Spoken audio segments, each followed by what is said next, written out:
Bapak Ibu sadayana kurang berkaros ayeuna disebutkeun asasi Ramadan ayeuna teh dina dinten kadua. Alhamdulillah dengan suasana yang baru. Alhamdulillah mudah-mudahan tambah kebaikan untuk kita, tambah barokah untuk kita. Insyaallah amin ya rabbal alamin. Selanjutnya Bapak Ibu semuanya, kita buka kembali kitab yang minggu kemarin tentang ini kita namanya kitab Tasyahud Rasulullah yang dikarang oleh Syekh Zaini Al-Albani. Beliau adalah ulama dari India yang mengarang salah satunya kitab Fathul Mu'in, dan beliau pun merupakan salah satu daripada muridnya Ibnu Hajar Al-Haytami. Sebelumnya kita kirim Fatihah dulu, terutama yang pertama untuk Sayyidina wa Maulana Muhammad sallallahu alaihi wasallam. Ila hadratil Mustafa Muhammad Rasulullah sallallahu alaihi wasallam. Bismillahirrahmanirrahim.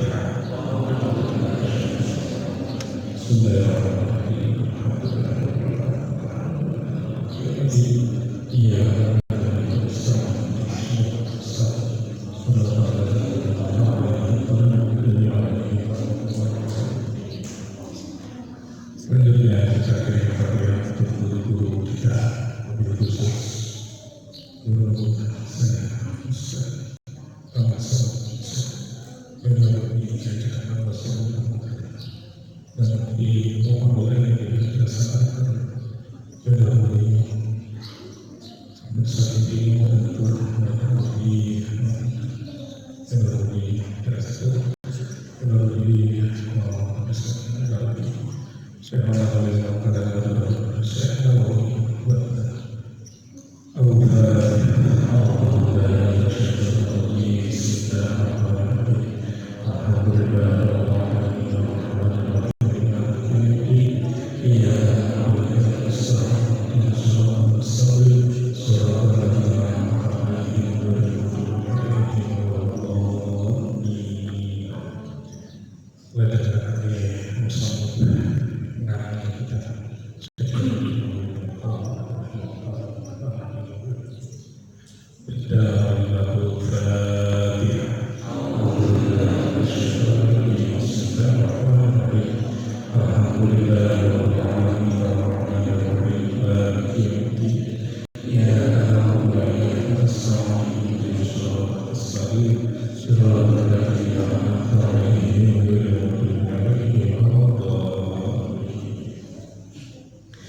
Bismillahirrahmanirrahim.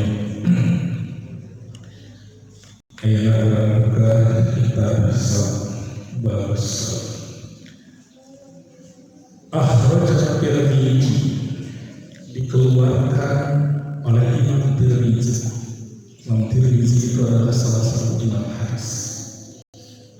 An Nabi Hurairah qala Rasulullah sallallahu alaihi wasallam, dari Nabi Hurairah berkata bahwa Nabi sallallahu alaihi wasallam bahwa kullu hasanatin asyratu amthal, bahwa setiap kebaikan hasanah itu akan dibalas oleh Allah 10 kali lipat. Ila sampai 700 kali. Tergantung apa? Tergantung niat dan keikhlasan. Tergantung niat dan keikhlasan. Terkecuali yang namanya saum. Wasaumuni wa ana ajzihi. Saum itu untukku dan aku yang akan balas. Berarti akan melebihi itu semua. Melebihi angka 700 derajat yang tadi. Karena saum itu, kata Nabi, bahwa Allah Subhanahu wa ta'ala wasif saum itu adalah untuk wassaum, dan saum itu adalah perisai dari neraka, dan bau mulut orang yang berpuasa lebih disukai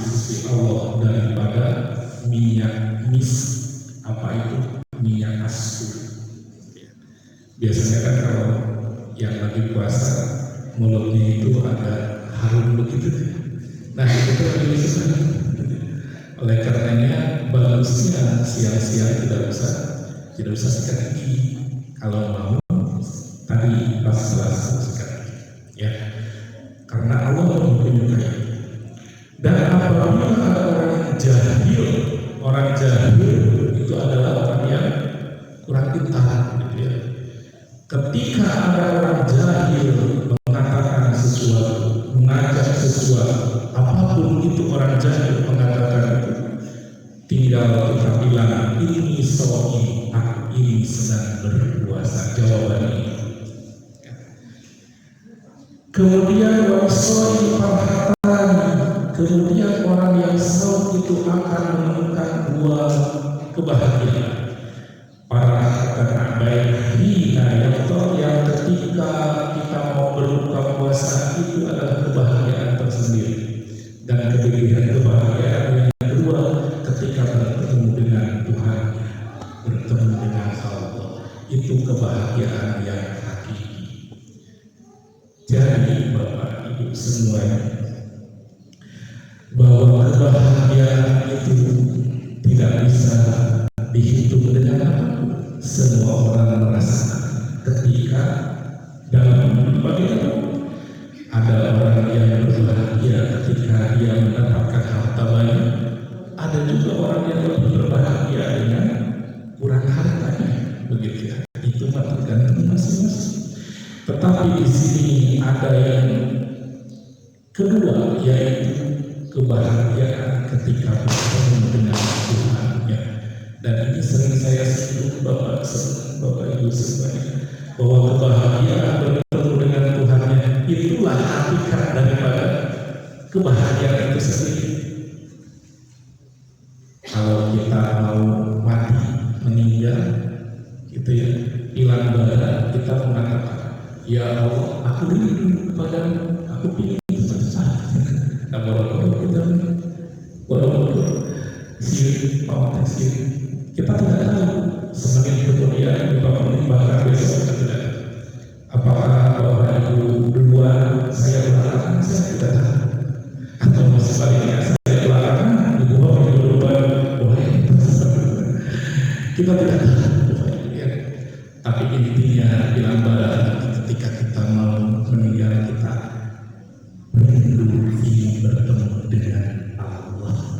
Itu adalah kebahagiaan.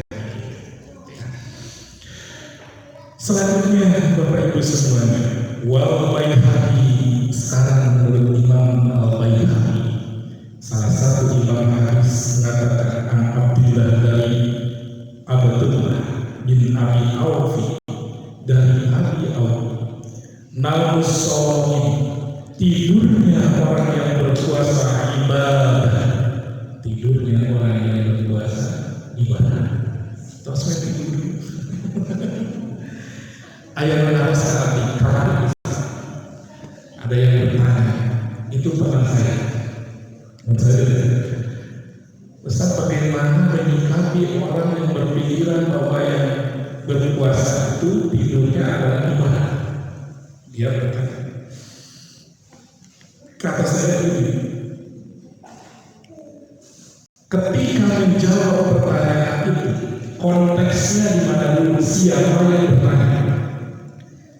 Kalau yang bertanya Anda, karena itu konteksnya ketika bekerja, dia dia orang yang bekerja, kemudian tidak ada waktu untuk apapun kecuali siangnya itu bekerja. Saya katakan itu adalah sindiran ketika kita selalu malas-malasan akhirnya ngantuk. Karena yang bertanya begitu. Konteksnya berbeda kalau yang bertanya orang yang pasif. Kalau orang yang pasif bertanya, jawabannya mereka tidur. Orang yang suka memperlukan, orang yang suka gibah, orang yang suka yang jadi masalah gitu ya. Ketika dia sahur itu ibadah, tidurnya orang sahur itu iya ibadah. Bolehkah saya mereka tidur? Daripada mengerjakan hal-hal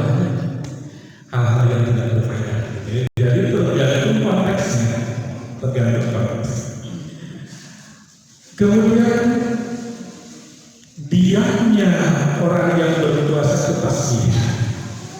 Subhanallah, subhanallah, tasbih gitu ya. Kalau tasbih kita ini kalau yang berpuasa diamnya saja tasbih. Oleh karenanya daripada ngomongin orang, mendingan diamnya itu tasbih gitu ya. Amalnya dilipat ganda, doanya mustajab dan dosa-dosanya maghfur diampuni oleh Allah Subhanahu wa taala. Wa bil musnad dan dalam musnad an Wasilah dari Wasilah bin Asqa Nabi sallallahu alaihi wasallam annahu qala nasihat suhu Ibrahim itu diturunkan oleh Allah di awal lailatul syahr Ramadan, diturunkan pada awal bulan Ramadan. Itu adalah suhu Ibrahim.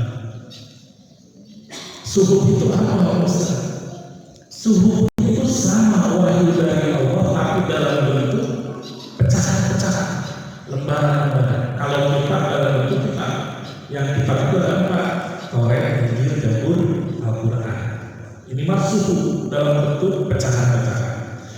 Nah, Sayyidina Ibrahim alaihissalam mendapatkan suhu itu di awal malam syahrul Ramadan, bulan Ramadan. Kemudian Taurat itu diturunkan oleh Allah lebih dari 6 hari di bulan Ramadan, artinya bulan malam ke-7 di bulan Ramadan.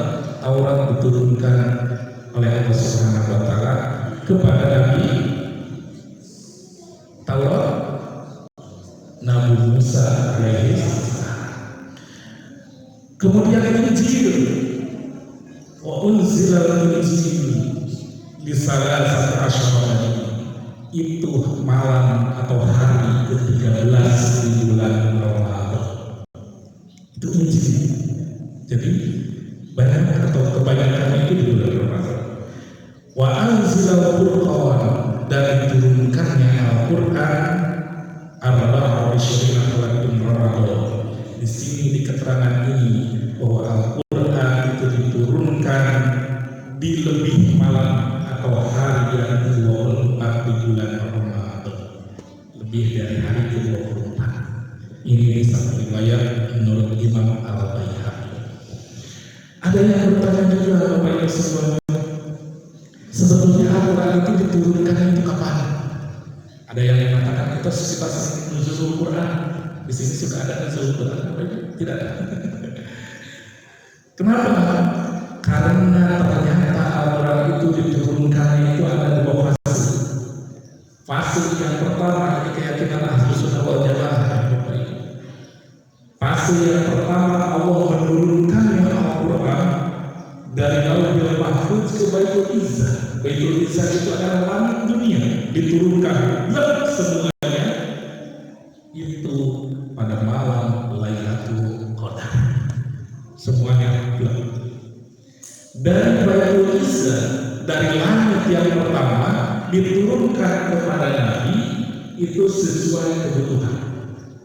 Jadi tidak langsung ke Nabi, satu-satu tergantung kebutuhan selama 22 tahun, 2 bulan, 22 hari atau sekitar 23 tahun gitu.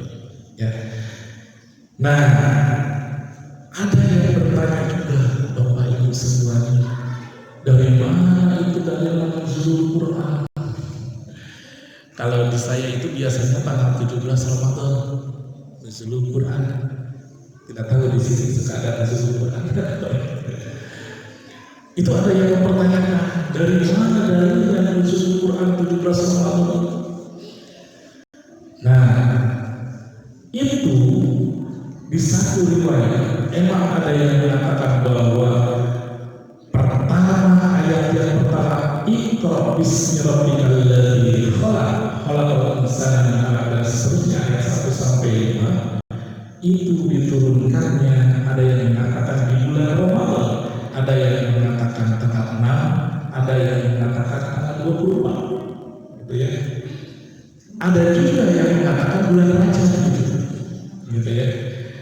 Tetapi ulama Ahlussunnah wal Jamaah sebagian mengatakan ngambil dari surat Al-Anfal ayat 41. Quran surat Al-Anfal ayat 41, Allah Subhanahu wa taala berfirman, "In kuntum amantum billahi wa ma anzalna ala abdina yawmal furqan yawmal taqal jam'an." Diturunkannya Al-Quran itu pada yaumul taqal jam'an, pada hari di mana dua musuh bertemu, dua kekuatan bertemu, yaumul taqal jam'an, dua kekuatan bertemu. Kapan itu dua kekuatan bertemu? Inilah di tafsir Imam Ibnu Katsir mengatakan itu adalah terjadinya perang Badar. Kapan perang Badar itu terjadi? Perang Badar terjadi pada bulan Ramadan, mulainya pada tanggal 17 Ramadan. Gitu. Jadi sebagian kita sering mengatakan namanya nuzulul Quran itu adalah tanggal 17 Ramadan. Dalilnya dari sana. Tidak tahu di sini suka ada nuzulul Quran atau tidak, atau ada gitu ya. Tapi dalilnya itu, kalau Ahlussunnah wal Jamaah dalilnya itu ketika nuzulul Quran itu 17 Ramadan. Nah, Bapak Ibu semuanya yang dirahmati Allah Subhanahu wa taala, yaumul taqal jam'an, dua pasukan bertemu itu terjadi pada bulan Ramadan. Berarti perang Badar, perang pertama yang diikuti oleh baginda Nabi Muhammad SAW itu terjadi pada bulan Ramadan. Sehingga ini salah satunya yang mengatakan bahwa Ramadan itu adalah bulan perjuangan, bukan bulan suci. Kita sering mengatakan bulan suci. Kita ingat bulan suci itu ada 4. Bulan yang haram itu ada 4, yang diharamkan oleh Allah, yang disucikan oleh Allah ada 4. Yang mana? Dzulqa'dah, Dzulhijjah, Muharram, Rajab, cuma 4. Itu bulan haram, bulan suci. Kalau Ramadan lebih tepatnya adalah bulan perjuangan. Kenapa? Karena bulan Ramadan itu terjadi perang. Karena zaman dulu itu Bapak Ibu, kalau dalam masuki bulan haram yang tepat, peperangan berhenti. Kalau lagi berkecamuk begitu masuk ke bulan itu berhenti peperangan. Kenapa berhenti? Karena itu tahu bulan haram, sehingga tidak boleh ada pertumpahan darah. Itu zaman dulu itu. Tidak boleh ada pertumpahan darah. Kalau bulan Ramadan justru di sana peperangan terjadi, sehingga lebih tepatnya disebut dengan bulan perjuangan. Ustaz macam yang menyebutkan atau urusan bulan suci Ramadan disalinas setelah protes gitu ya. Cuma kalau melihat dari sejarah itu adalah bulan perjuangan, karena berjuang melawan hawa nafsu kita. Ya. Bapak Ibu yang dirahmati Allah Subhanahu wa taala. Kemudian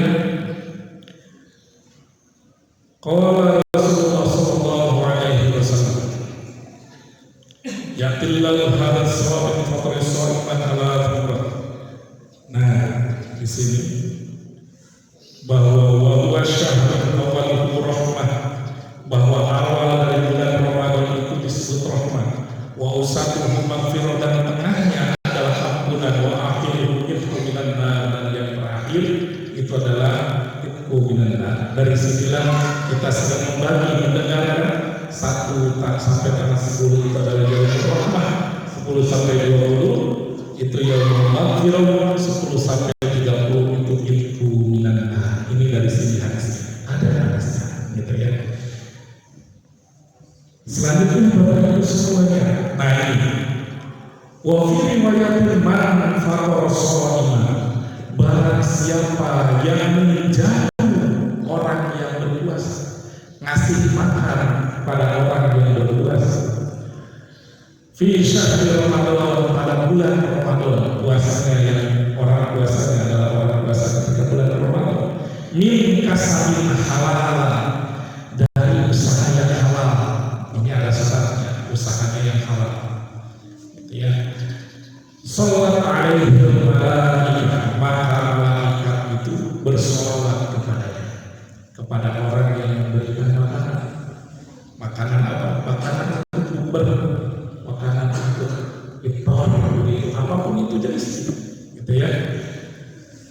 layali Ramadan, sepanjang Ramadan malaikat itu bersolat.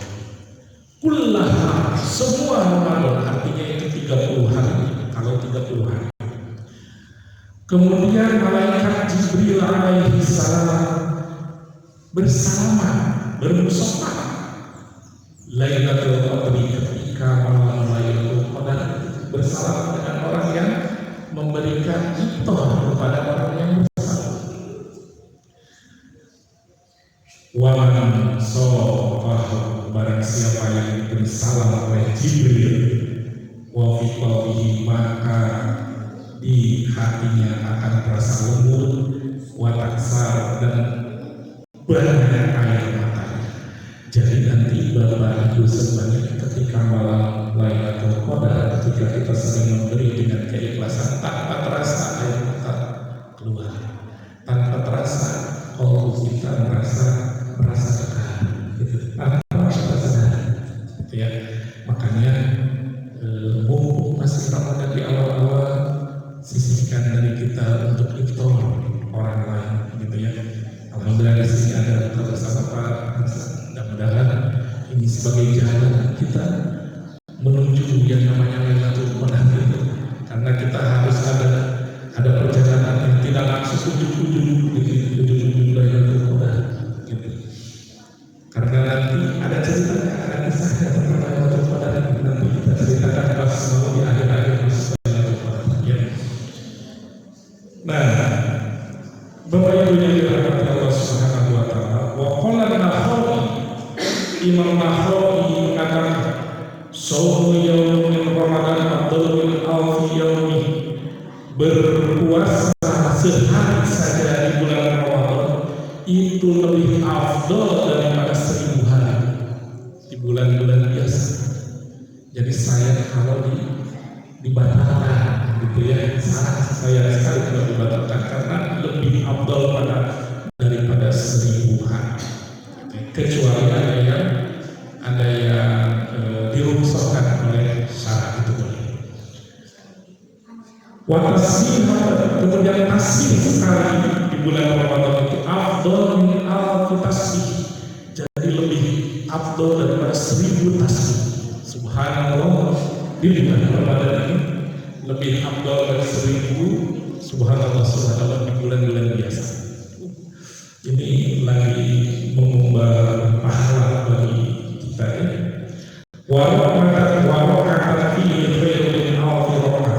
Jadi satu rakaat di bulan Ramadan itu lebih baik daripada 1000 rakaat di hari-hari biasa.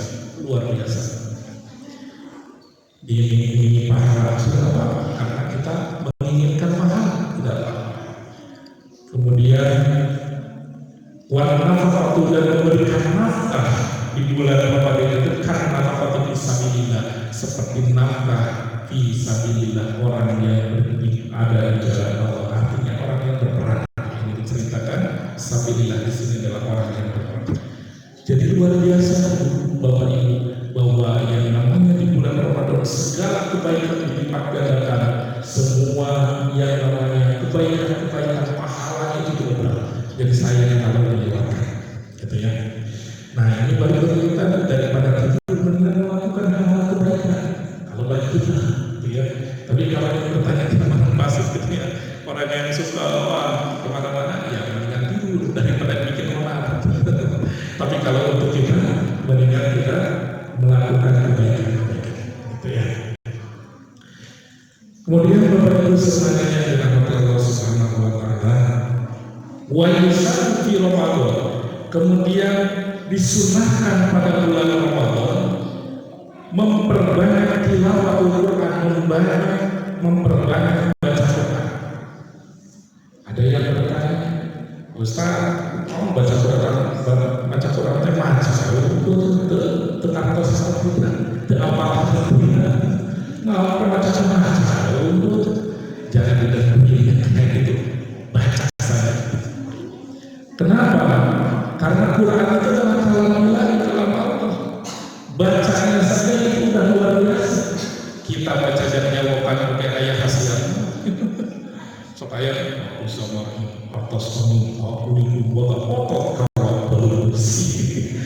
Setelah itu ada ayat hasil amalan ini banyak yang berkhidmat di balik satu huruf di dalam Al-Quran. Baca saja, walaupun kita tidak tahu isi atau artinya, insya Allah ruh kita tahu yang artinya.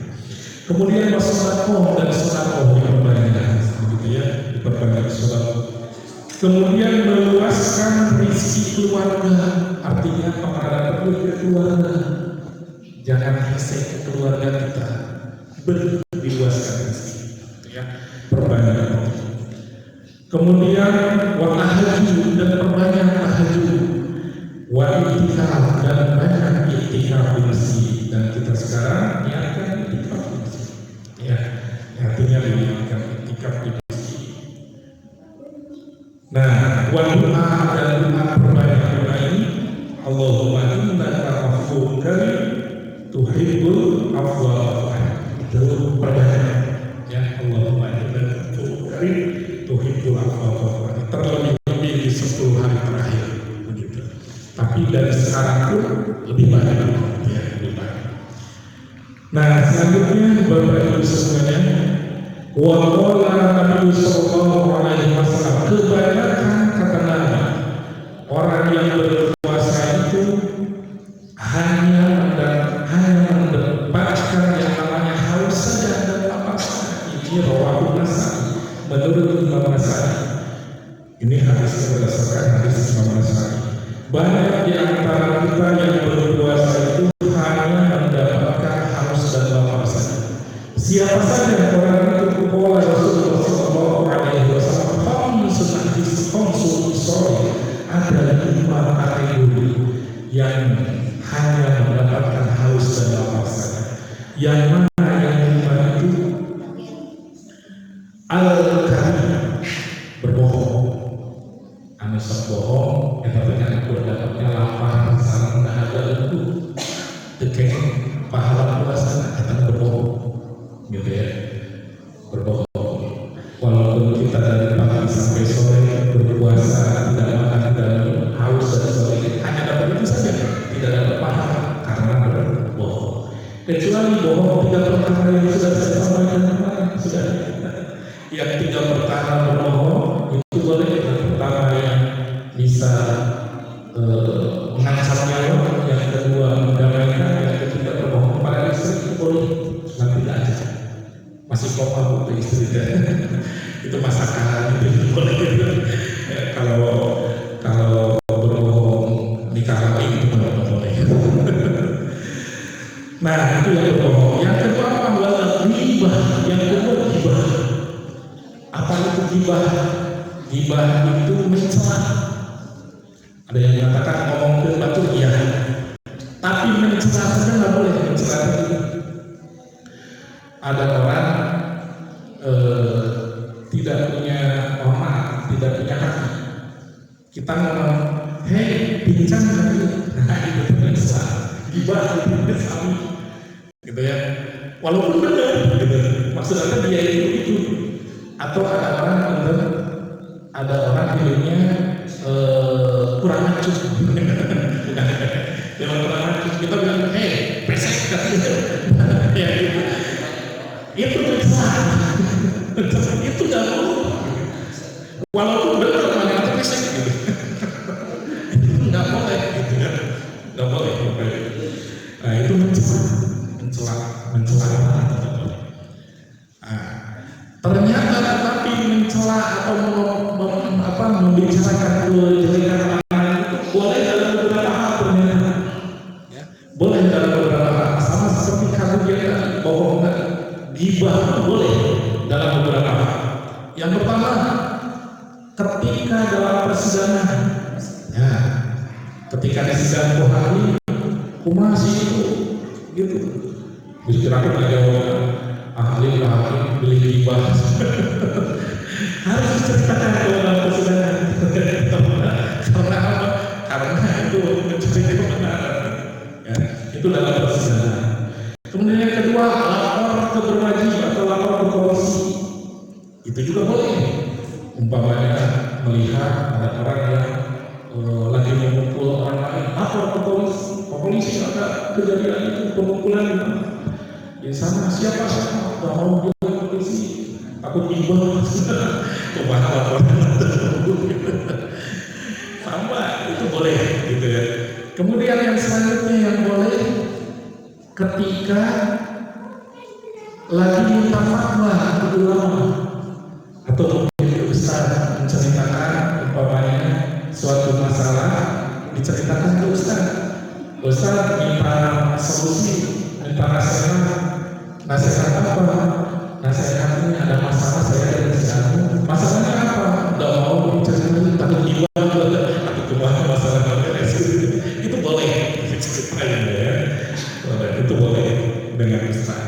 Kemudian yang selanjutnya boleh menceritakan juga ketika jadi warning kepada orang lain. Ini biasanya media itu boleh ketika umpamanya ada travel umroh abang-abang, travel yang abang-abang, boleh diceritakan di media atau di media massa boleh. Supaya apa? Supaya orang lain tidak ikut. Kemudian selanjutnya yang boleh pun ada orang-orang yang terang-terang bermaksiat itu boleh diceritakan bahwa kita bulan puasa terang-terang makhluk itu di jalan itu bari jeung kukurilingan gitu, itu boleh diceritakan kalau dia terang-terang, kecuali dia tidak terang-terang. Kalau terang-terang itu boleh diceritakan, itu tidak termasuk ya. Dan yang terakhir yang boleh itu sebagai penunjuk. Penunjuk itu apa? Penunjuk ketika umpamanya ini ada tukang pakai atau ada siapa aja kita Pak mau nanyain alamat orangnya namanya si A umpamanya. Si A ternyata di PSI si A nama si A itu banyak, ada 5 umpamanya. Si A yang mana? Oh si A rambutnya orang botak, dia harus disebut karena mencari identitas.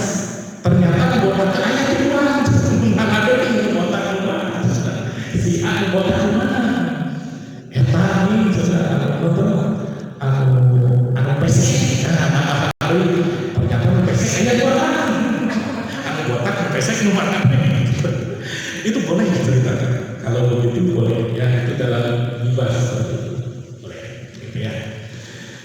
Nah, Bapak Ibu yang dimuliakan Allah Subhanahu wa Ta'ala. Nah, itu juga. Kemudian namimah, orang yang mengandung tukang kompor. Ini nggak boleh. Ya, itu tukang kompor itu yang itu mana sih uang gomba atau itu ya. Nah, itu namimah. Tukang kompor. Kemudian nazar bisyahwah, melihat dengan syahwat. Itu juga bisa merusak pahala melihat dengan syahwat. Nah, kemudian sumpah dengan sumpah palsu itu bisa. Yang disebut demi Allah, demi Rasulullah, tapi dia mempermainkan guna. Hati-hati yang sering bersumpah gitu ya. Kenapa? Karena takutnya masuknya ke sini gitu ya. Jangan demi Allah.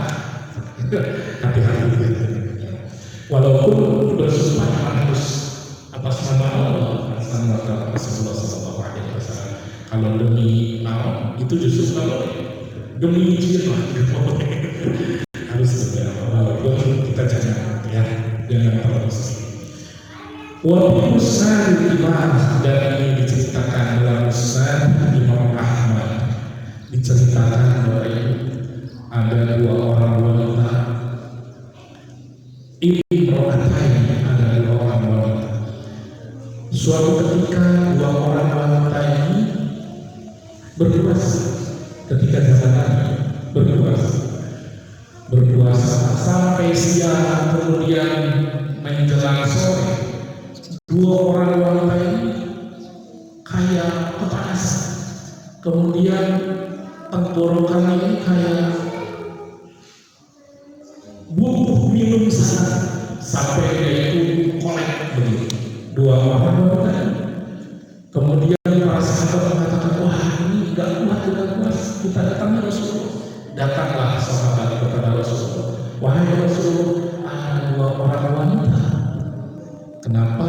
Jadi wanita di sini peratannya wanita, bukan laki-laki.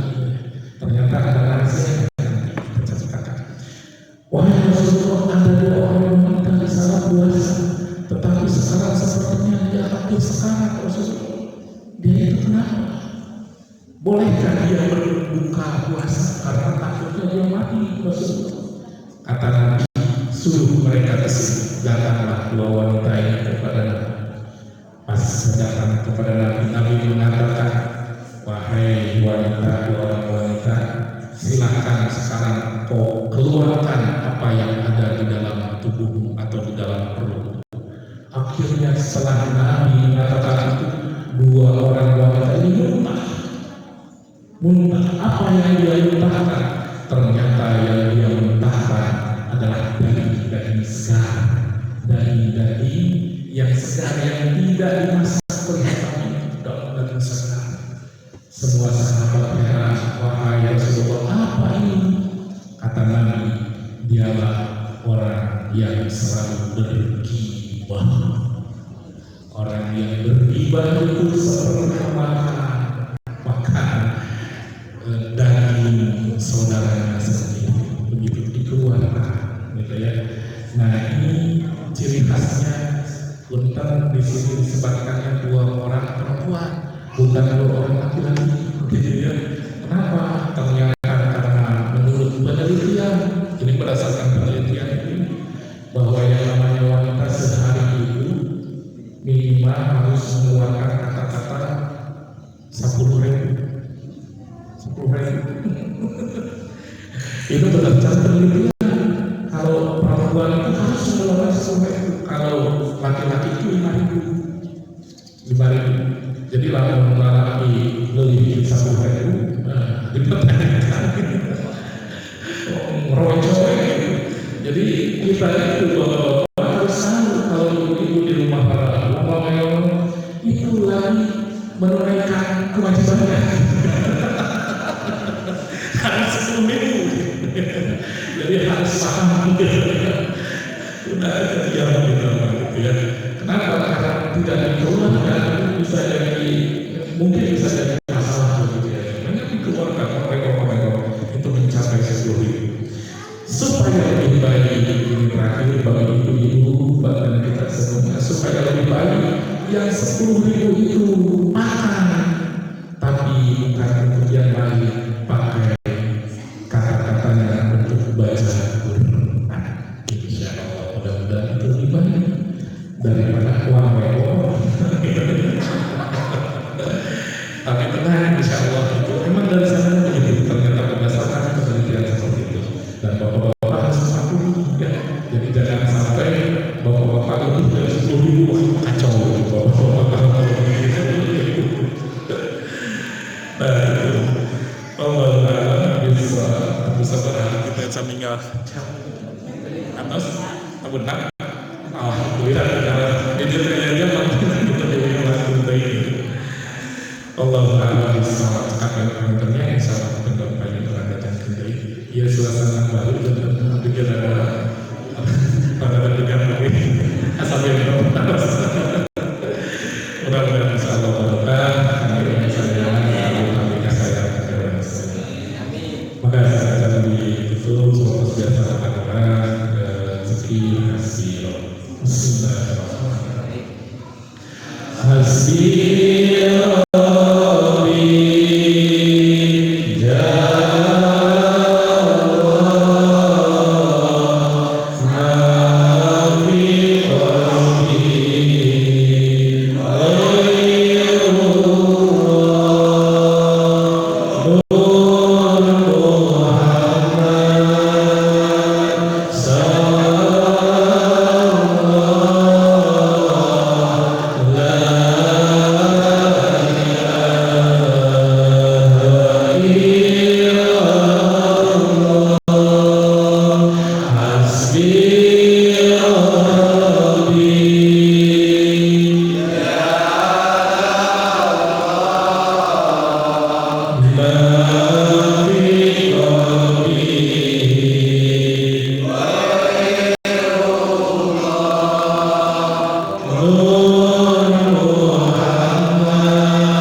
Ritual Christmas.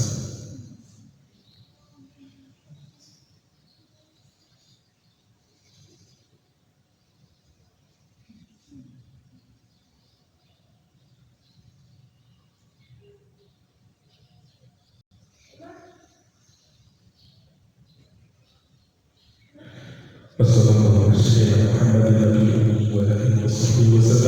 Rabbana atina fid dunya hasanah wa fil akhirati hasanah wa qina adzabannar. Subhana rabbika rabbil izzati amma yasifun wa salamun alal mursalin walhamdulillahi rabbil alamin. Bi barakatil Qur'an al-Fatihah. Bismillahirrahmanirrahim. Alhamdulillahi rabbil alamin. Arrahmanirrahim. Maliki yaumiddin. Iyyaka na'budu wa iyyaka nasta'in.